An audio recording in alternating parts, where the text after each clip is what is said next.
vlog! Welcome back to my vlog. Isang maganda at maulan na gabi sa inyong lahat.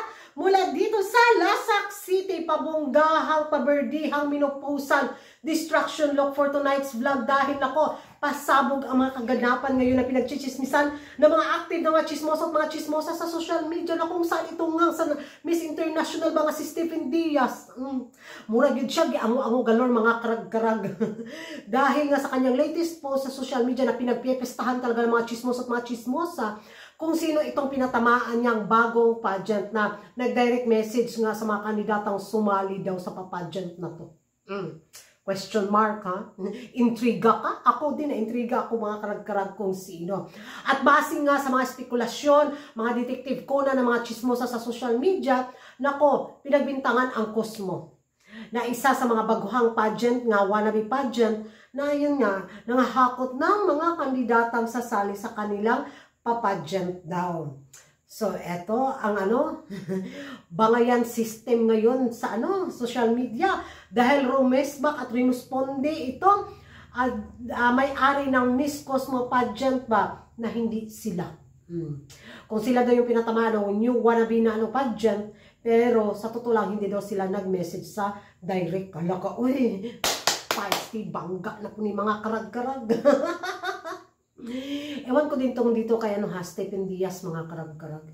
Paipal din Medyo may kauihan din. Siya din tumutak-putak sa Miss International Baka siya yung sisira sa imahe ng international pageant bitaw sa kanyang KSP galore na mga pinagaganap sa social media.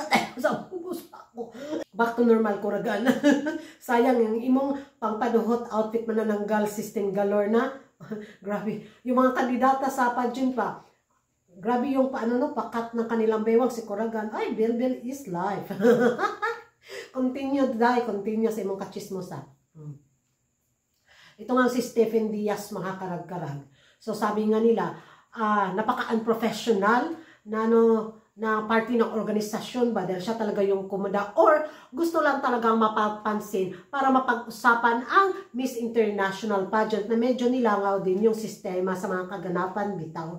At dahil nga sa pag-usbong ng bagong pageant, ito nga ang Cosmo na talaga namang talk of social media dahil nga sa bunggahang premyo, sa mga kandidata ding may malakas na fanbase na sumali sa taon na to, kaya turtutot din ang mga beauty pageant lovers sa social media, di ba? At ito nga, wrong move talaga itong si Stephen Diaz, mga karag-karag, dahil pinasikat lang niya lalo yung Cosmo. Yun yung magiging reaction ko. Pero base nga sa kanyang post, wala namang sinabing ang Cosmo, pero nag-react ang Cosmo bilang baguhang pageant. Nako, excited to kung ano naman yung mga pasabog nila na palitan ng parinigan sa social media. Buhay na naman ang channel Coragan. Ay, may pambili na naman ako ng bagong paminupusan pa-outfit nito mga karag-karag. Don't skip ads pa. May bago na naman kayo makitang di ba? Kaluod dahil. So, yun lang yung magiging reaction ko mga karag-karag. Sana bawas-bawasan niyo yung pagiging OA masyado. Hindi niya mapigilan, kung yung mga kandidatang sumali sa Miss International na hindi nanalo ay sasali sa ibang pageant, di ba may mga pangarap naman silang gustong matupad na makoronahan na mga international crown. Hindi niya yan mapigilan. Kahit ano ba yung kuda at putak-putak niya.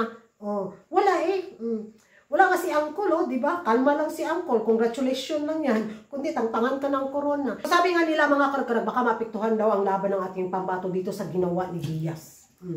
Baka mapektuhan daw ang laban ni Atisa Manalo ba sa pagkuda-kuda bitaw ni Diaz. Di ba alam natin si Atisa Manalo galing Miss International at ngayon lalaban sa Cosmo bilang pambato ng Pilipinas.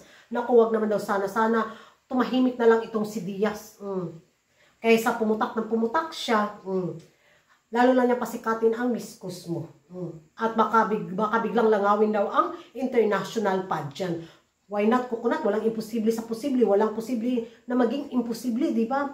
So, sa pagiging turtot nitong si Diaz, sana lang hindi maapektuhan itong laban ng ating kandidata sa Miss Cosmo. Dahil Pilipino nga si Diaz, di ba? Baka biglang maligwak ganon si Atisa Manalo. Dahil sa pagiging intribida o ikispi ganon nitong si Diaz. Ewan ko sa inyo mga karag-karag kung ano yung magiging reaksyon ninyo.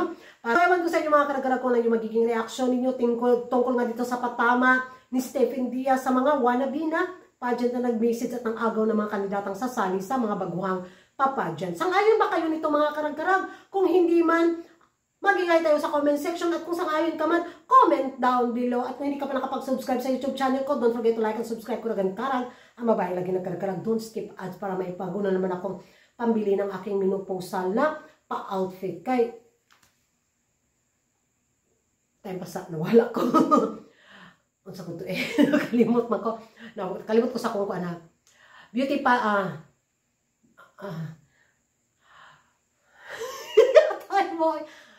beauty pageant season na, Visionever season na, di ba?